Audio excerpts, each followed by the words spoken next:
Well, seemed like kind of a neat little place to put my tent last evening, but I didn't really consider just how close I was to the road, and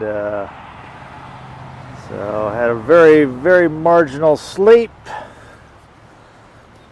because the trucks come down and they use their air brakes, and it's just loud. So, getting kind of a late start, although it's only 8:30.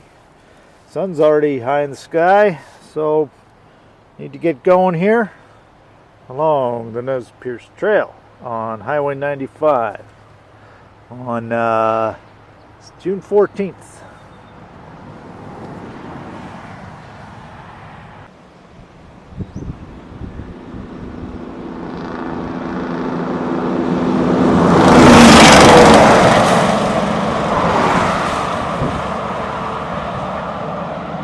So walking 95, this is what's called Winchester Grade.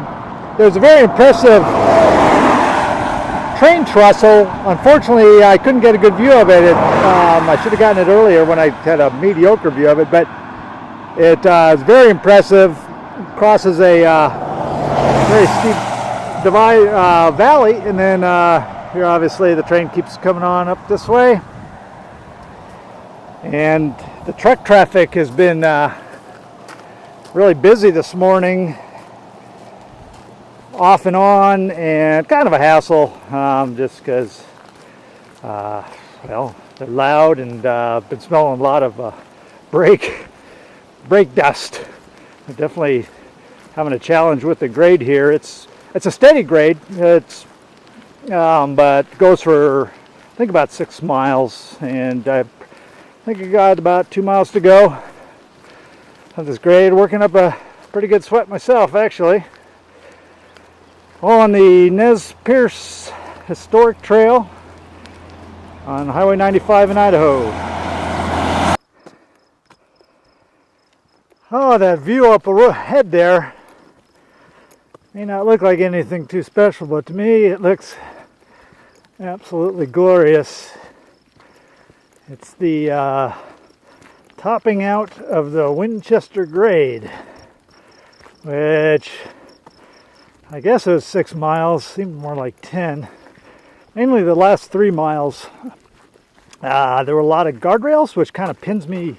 I don't have much of a shoulder, so it's just awkward with the, have to kind of hurry up to, so I can make it between traffic runs. But I made it up here, got good shoulder, up on the plateau. So should be good walking from here on out. Hey doggy.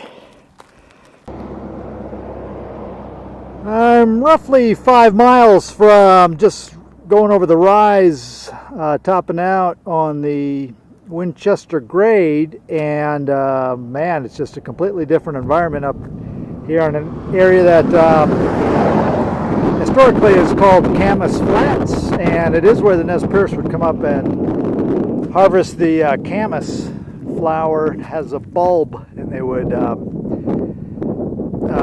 make the bulb into like a biscuit. They make it into a flour. But now it's all wheat. We're in wheat country. Here's coming to Craigmont, town of Craigmont. And my hope is that I heard that they do have a hardware store. And I was thinking maybe I could get some rebar or something more rigid and a little stronger to replace the wood dowels that I put in the to shore up the broken baby stroller,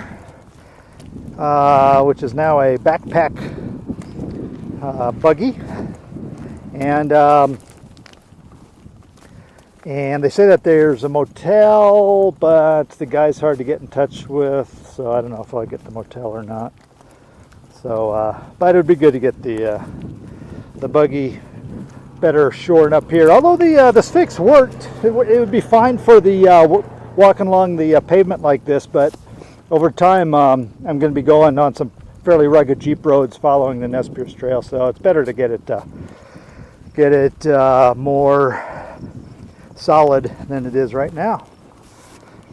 In entering Craigmont on the Nez Perce Trail.